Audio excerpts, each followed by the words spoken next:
Welcome to the Queer Spirit Podcast. I'm your host, Nick Venegoni. Here we have conversations with artists, healers, and activists who enliven the LGBTQ communities and who empower our queer spirits to flourish.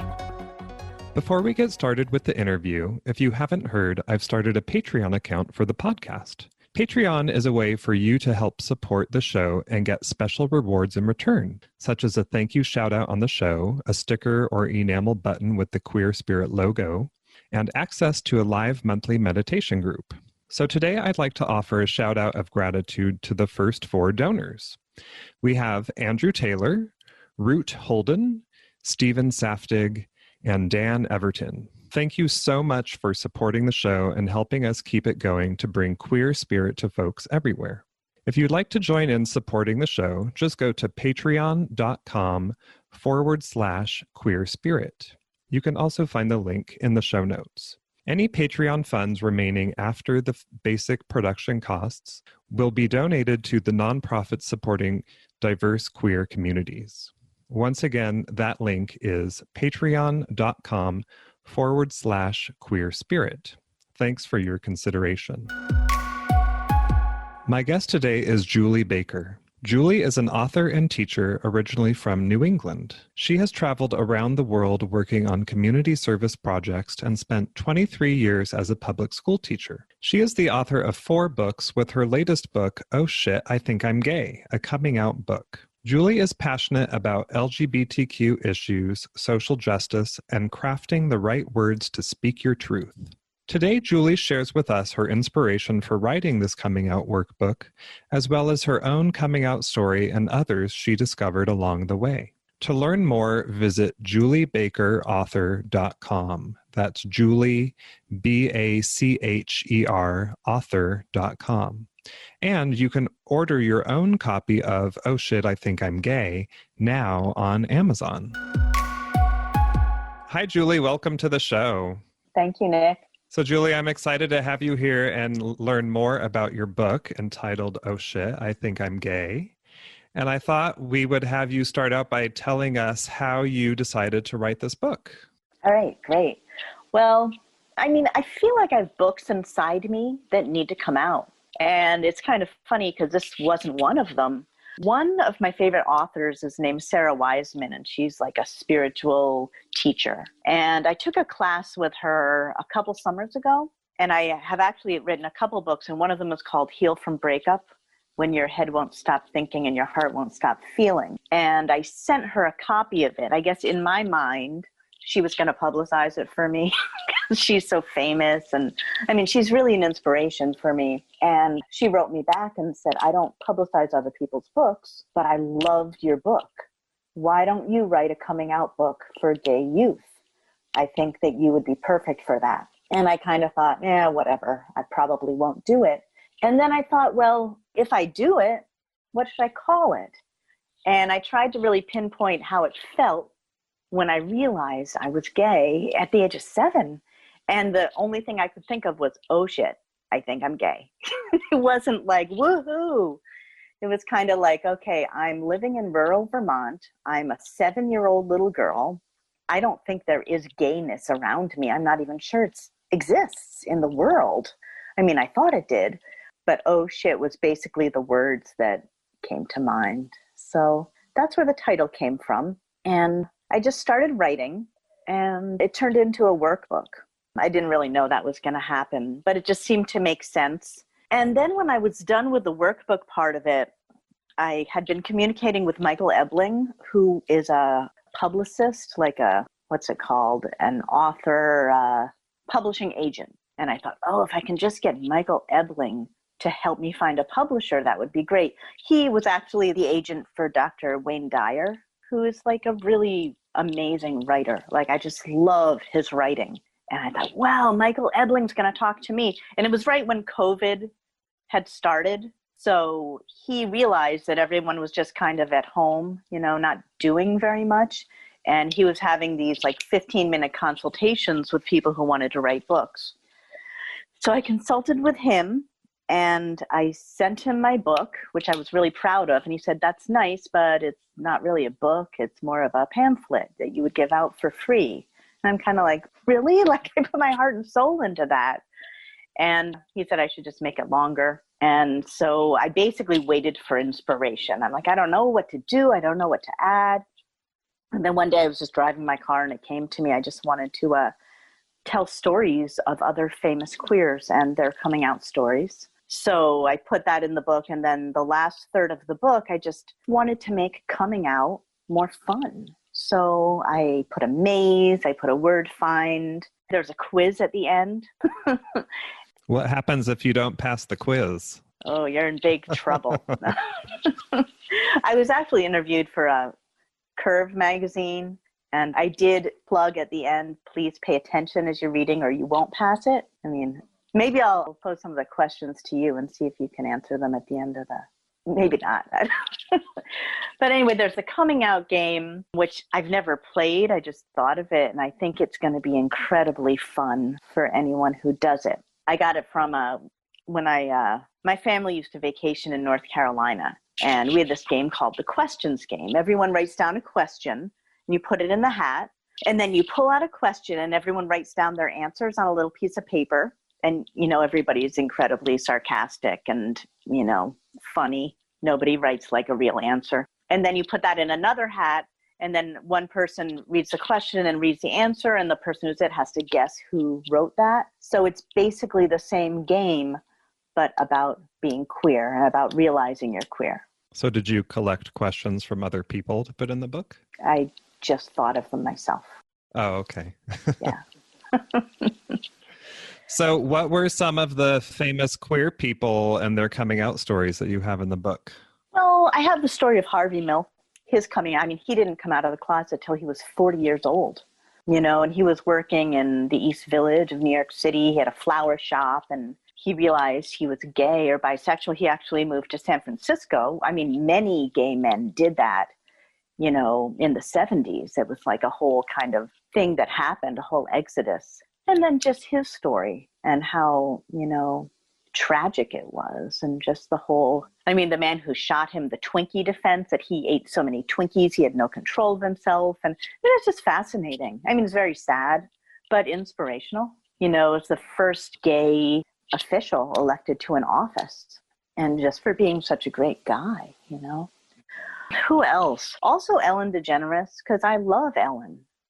And, it's been really interesting just watching what's been happening with her this summer, how she's been attacked. And I'm not saying that she's perfect, or everything's perfect, but it's just interesting to see her kind of fears manifesting. I think we all do that to some extent, and some people have it really intensely, and she does.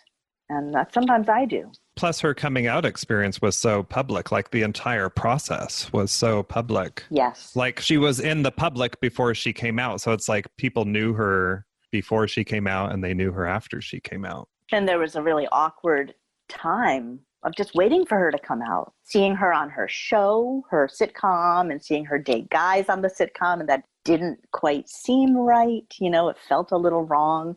And when she came out, I think it was maybe 1996 or 97. And I was actually living with my husband and my young child. And I felt like I had to come out. Anyway, when I saw that headline in Time magazine, yep, I'm gay. Like that was just such a relief for me. It was like, oh, finally. Are you saying that you were not out yet then when she came out? I don't think I was out. No. What prevented you from coming out until later? Yeah, well, let's see. I had been with a woman before I met my husband, and I really didn't want to be gay. I think it's my family. They didn't really acknowledge that people are gay. And I reflect on this a little bit in the book, I just didn't want people not to like me, or I didn't want people to think I was disgusting.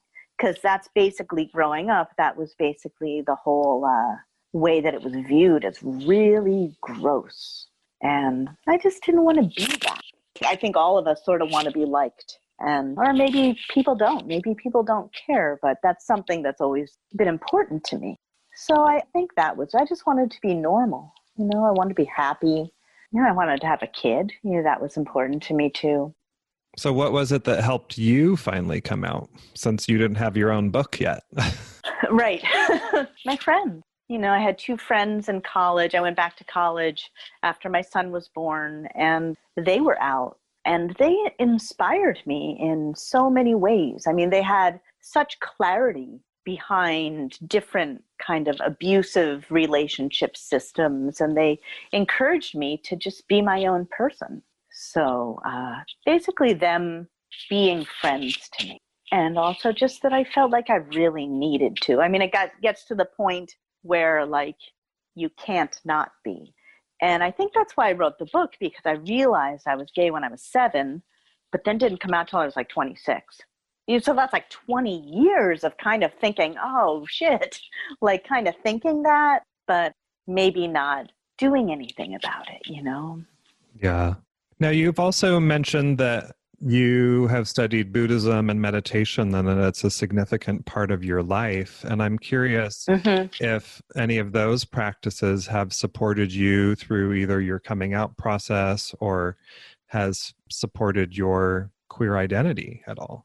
I think so. I mean, I think that queer people we're more open. We're more open to spirituality. And I think that by meditating and being open to spiritual messages, and I even helped my writing to flow. I mean, I believe that this book is part of my life's work, just to really help other people not struggle with it like I did, just to make it easier for people and to make it more fun. So I'm sure that it does kind of reflect it certainly didn't help coming out because I hadn't discovered it yet, but it helps me to be who I am. So you said that this book is kind of like a workbook, and I wonder if part of, how it sort of came to be that is based on your background in education too. Yeah. I mean, you can probably tell that I'm a teacher when you open the book, because I wanted to make it very engaging, and I've never been your run-of-the-mill teacher. I'm not on just, being strict and yelling and do what I say because I said so. I mean, I guess there's a time for that, but my viewpoint is more of connection, so, I mean, I want people to connect with themselves. So there's little numbers that you circle, words that you circle, trying to express yourself. But sometimes when you say, hey, express yourself, people can't, what are you thinking? What are you feeling? They're unable to, but if you give them choices, are you feeling like this? Are you feeling like that? What do you wish? More short answers. I think it's more bite-sized pieces of kind of self-discovery. I mean, obviously, you think of your math teacher, they probably wouldn't write a book called, oh shit, I think I'm gay. I'm I'm not really into and that's part of why I'm not teaching. I'm not into the power struggle. But I did make the book really interactive and really has a lot of pictures. I just wanted it to be fun. So who is this book for? Is it just for people who are queer or questioning, or is it for allies and family and teachers, or? That's a really good question. I think when I was writing it, I didn't really know who it was for. When I got it back from Amazon, they send you a proof copy, if you order one. And I read it and I had a realization. This is for kids, or young adults. But then a couple of my reviews said this is for anybody. I have a friend who's 51, I'm 51. We went to school together, and she just came out 6 years ago. And she just said, this book is for all ages. So I've also had people say it's good for parents and teachers. And when I read it, I think this is for kids, but really for anybody. There's a lot of self-reflection and things to think about, and hopefully it's interesting, But are there things in there that could help a parent or a teacher who maybe has, a child or a person in their life who is questioning, to sort of help support them in that way? I think so. Or is it more geared towards the person who's coming out themselves? I know, I'm not really sure how to answer that. For me, it's geared towards the person. But then if somebody doesn't have any knowledge about coming out. And I really think just the premise of the book, "Oh shit, I think I'm gay," acknowledges that it's scary. Like there is a great amount of fear that happens that someone who's not gay might not even be aware of. Yeah, the fear of rejection, the fear of abandonment, fear of, and in some places, in some countries, the fear of death. Right, exactly. Yeah, it's a very real fear, of our, if at least not our physical safety, at least our emotional and psychological safety. Exactly. Yeah. And I talk about coming out of the closet as always being, it's always your choice. Like you don't have to be out just because you're gay. Like you need to control that to some extent. It is your choice and you decide. And kind of like with everything in your life, you decide. And just for me, like I feel like, because I've been a teacher for 23 years and I went through different phases. I was terrified people would find out. And then I told my coworkers, but the kids didn't know. And it was really awkward for me. I always felt like I was the only gay teacher, which I mostly was. But now I'm Facebook friends with a lot of my former students, and they're just so wonderfully supportive. They're just great. And also, I've heard from a lot of people that, who are gay that, they say, like, I never really felt like I had to come out. Like they just felt like they were always out in a way. Right. But they also just never felt like they had to make a big deal of like, I have to tell everyone, it's just like, straight people don't say, "Hey, I'm straight," right? You just come home one day and say, "Oh, I have a girlfriend or I have a boyfriend." And if they're of the same gender, then, okay. Yeah. I think everybody is different. And I address that in my book, that when I was in college, the way of looking at being queer was you have to have a special party. And I didn't want a special party. I just wanted it to be a smooth transition without anyone noticing. Like your debutante debut, you have to sort of like have this formal announcement and right. Everyone brings you a special gay gift. I remember my mom when she was telling me about when she got her period for the first time, how everyone in the apartment building brought her a box of Kotex. And like, that would have been my nightmare. Everyone bringing me Kotex? No. So she said she loved it. So what do they bring you at a lesbian coming out party? You get a tool belt and everyone brings you a different tool? Sex toys. Sex toys, I don't know. Right. So, Julie, can you share with us a person, practice, or experience that has supported your queer spirit to flourish? Person, practice, or experience?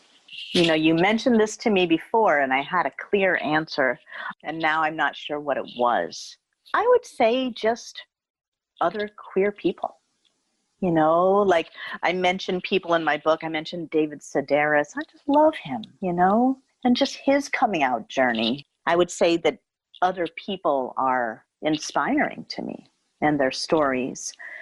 Also, the quote by Audre Lorde about, hang on a second, let me find it. It's, "When I dare to be powerful, to use my strength in the service of my vision, then it becomes less and less important whether I am afraid." And I think that really speaks to the fear of, realizing you're gay when you didn't sign up for being gay. It's not like, the soccer club. You can decide you want it. It just happens. What else? Do you have any other questions? I don't think so. Is there anything else that you wanted to share? Not that I can think of.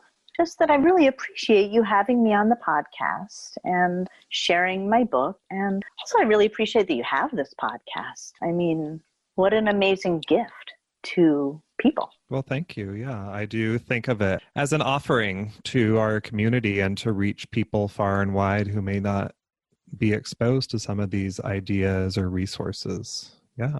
So, Julie, where can people find you and find the book and learn more about your writing? Well, you can find the book on Amazon. I have 4 books out. This one is called "Oh Shit, I Think I'm Gay," but I can't write shit on a book. So it's actually S and then the #, the asterisk, and then a T. So you can look at my author page on Amazon. It's Julie, Bacher. You can also find me at juliebakerauthor.com, Julie Baker Author on Facebook and on Instagram. Okay, great. So feel free to reach out at any time. Okay, well, I will have those links in the show notes so people can find them there and order the book and have their own coming out journey experience or support others as well. Wonderful. Well, thank you for being here today and sharing more about your book. Yeah, thank you so much. Do you feel lost or stuck? Or are you alone on your healing journey? If you're seeking guidance or support, I'm here to help. I offer online coaching and counseling for queer spiritual folks from all over. Schedule your free consultation with me now by going to queerhealingjourneys.com. I look forward to supporting you on your path. To find the resources we discussed today, find the show notes at thequeerspirit.com. And if you enjoyed the show, remember to subscribe, rate, and review on iTunes. This will help us reach and support more queer people all over. Thanks for listening, and see you next time.